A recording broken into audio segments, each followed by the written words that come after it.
del rol y el ejemplo que puede ser para todo lo que hemos conversado justamente, la Quintrala. ¿Era en realidad una mujer que hacía estos pactos con el demonio y vendía su alma? ¿O era una mujer que se atrevía a estar a la par con los hombres? A que si los hombres gritaban, ella no se iba a quedar callada y también iba a gritar. Así parece, ¿no? Hay que tener en cuenta un aspecto importante.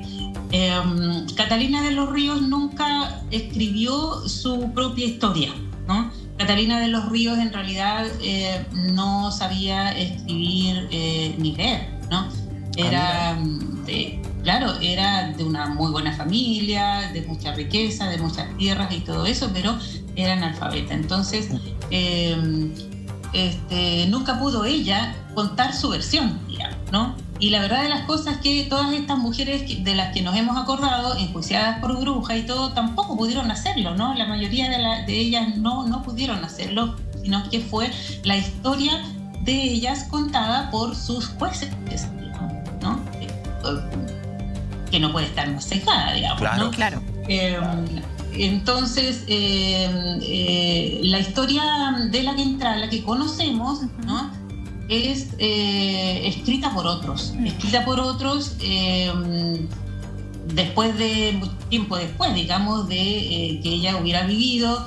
Y aquí aprovecho de hacer una relación con la literatura. Hay una novela maravillosa, ¿no? De Mercedes Valdivieso, de los años 90, 91, por ahí. Maldita yo entre las mujeres se llama. Y lo que hace Mercedes Valdivieso, como también muchas escritoras y también historiadoras, ¿no? Es ficcionalizar que Catalina, en este caso, repasa su propia historia, es decir, devolver la voz a estas mujeres que fueron silenciadas. No solo fueron asesinadas, sino que además fueron silenciadas. Si había alguna, ¿no? Como hay en distintos procesos inquisitoriales, que hubiera escrito algo, cuando se las juzga y se las asesina, se las mata, se las ahorca o se las quema, se las mata, se las quema junto con sus escritos. Entonces, claro, lo que importa es intentar recuperar desde otros puntos de vista, ¿no? Leyendo a contrapelo, teniendo en cuenta todos estos contextos, ¿no? ¿Cuál podría ser la experiencia de esa mujer en primera voz, digamos? Claro. Entonces, lo que hace Mercedes Valdivieso es devolverle el yo a Catalina de los Ríos, y de acuerdo con esta otra contrapeso, digamos, que ella hace, según esto, en realidad lo que ocurrió y lo que transgredía, lo que escandalizaba a la sociedad colonial de la época, era que Catalina de los Ríos, al igual que su madre y su abuela, quería conservar el control y la titularidad de los bienes de su familia. Claro, y ahí también en la historia de ella, María Teresa, hay un componente religioso súper potente. Recordemos que ella tenía este Cristo, que termina siendo el Cristo de Mayo, en donde ella se enoja con esta figura masculina por toda esta rabia que tenía contra los hombres, termina votando el Cristo y por ahí también la terminan enjuiciando y condenando por hereje, por bruja. Se decía que ella tenía una formación con unas tías que también que hacían brujería. Entonces, todos esos conceptos que adornaban como la historia, como tú bien lo dices, o sea, no habíamos reparado en ese detalle que ella no sabía leer ni escribir, no hay una autobiografía, no hay un registro de ella. Entonces, la historia hoy día es contada por terceras personas en cómo la quieren hacer ver. Entonces, hoy día nosotros nos nutrimos de esa parte de la historia, pero quizás si lo analizamos un poco con ojos del siglo XXI, con una mente más abierta, quizás iba por otro lado su tema personal. Sí, además que no olvidemos que Catalina de los Ríos era mestiza, ¿no? Era mestiza de mapuche, alemán y español, ¿no? Y tenía muy buena relación, ¿no? Con sus medios hermanos mestizos también, de indígena, con sirvientas mapuches y todo la cercanía, digamos, que el espacio de la casa daba con otros grupos sociales que también estaban estigmatizados o discriminados, digamos, ¿no? Pero que conservaban unos saberes como y aquí hay una cuestión de fondo, conocimientos de otras culturas, de otras tradiciones, de otros saberes sobre la vida, son de culturas dominadas por el colonialismo, ¿no? Y que se intenta hacer desaparecer para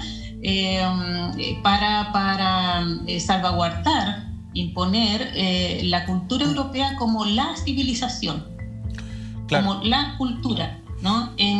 Y justificar un dominio bastante despiadado, ¿no? E incluso una aniquilación de culturas que frente a ellas se hacen ver como supersticiosas, ignorantes, atrasadas, salvajes, bárbaras, etcétera, etcétera, etcétera.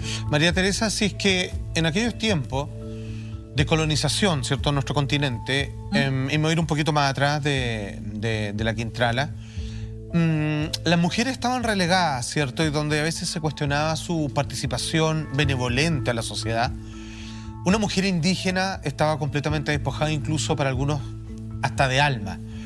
¿Cómo fue ese proceso de intentar evangelizar cuando los grandes poderes de ejército, en compañía de la Iglesia, se encuentran con un vasto material de formas de sanación, de ritos con la naturaleza, de salud al sol, la luna, las montañas, etcétera, etcétera, y donde ven que las mujeres tienen todo un circuito para sanar tanto espiritual, mental y físicamente a las personas, y que a ellos les parece lo más terrible que puede haber porque va contrario al cristianismo? Aquí hubo un genocidio brutal al respecto, y las mujeres, para variar, sacaron la peor parte. Sí. Bueno, es un proceso extremadamente violento, efectivamente, en distintas dimensiones, ¿no? Tanto en lo material como en lo cultural y lo simbólico. No fue... Pese a que nos parece que fue como una novedad, digamos, para los europeos encontrarse con pueblos de otras culturas, en realidad no era una experiencia ajena a las sociedades europeas, ¿no? Se conocían otras culturas también que para ellos eran exóticas o eran distintas, simplemente con distintas claves culturales. En Oriente, por ejemplo, siempre hubo un contacto con Oriente, ¿no? El problema en América es que efectivamente no había contacto previo, no había esta posibilidad de entrar en un diálogo, en una cierta paridad para negociar, ¿no? Europa esperaba encontrar otra cosa en estas tierras, ¿no? Y encuentra las primeras sociedades caribeñas como demasiado, a sus ojos, ¿no? Demasiado primitivas. Entonces, por una parte, presenta una dificultad para entenderse. Las lenguas no provenían de ninguna parte que ellos conocieran. Había que considerar que Colón venía con traductores, pero ¿qué traductores? Bueno, un traductor que sabía hebreo, árabe y otras cosas así. Ninguna de esas lenguas se hablaba acá, así que no les sirvió de nada. Entonces, el problema como de fondo, ¿no?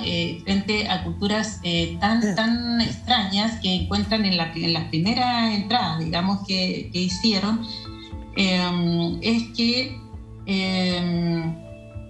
no hay posibilidad de un puente cultural común, ¿ya? Claro. Y cuando pasa eso, ¿no? Cuando pasa eso y esta cultura invasora tiene un desarrollo armamentístico, sobre todo mayor, y una gran autoestima, digámoslo así, de su propia cultura, entonces construye una imagen negativa de este otro, una imagen muy inferiorizada.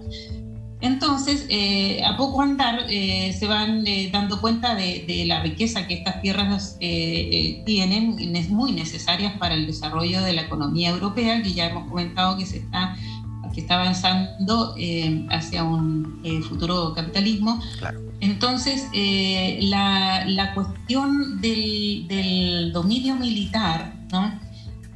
No es suficiente, y sobre todo dada la extensión y la variación del territorio, para dominarlas. Entonces hay que ejercer un dominio más profundo, ¿no? El dominio más profundo no es el militar, digamos, no es el que simplemente entra, arrasa, mata, saquea, ¿no? El dominio más profundo es cultural. Entonces se diseñan estas campañas para convertir no solo religiosamente, sino culturalmente. María Teresa.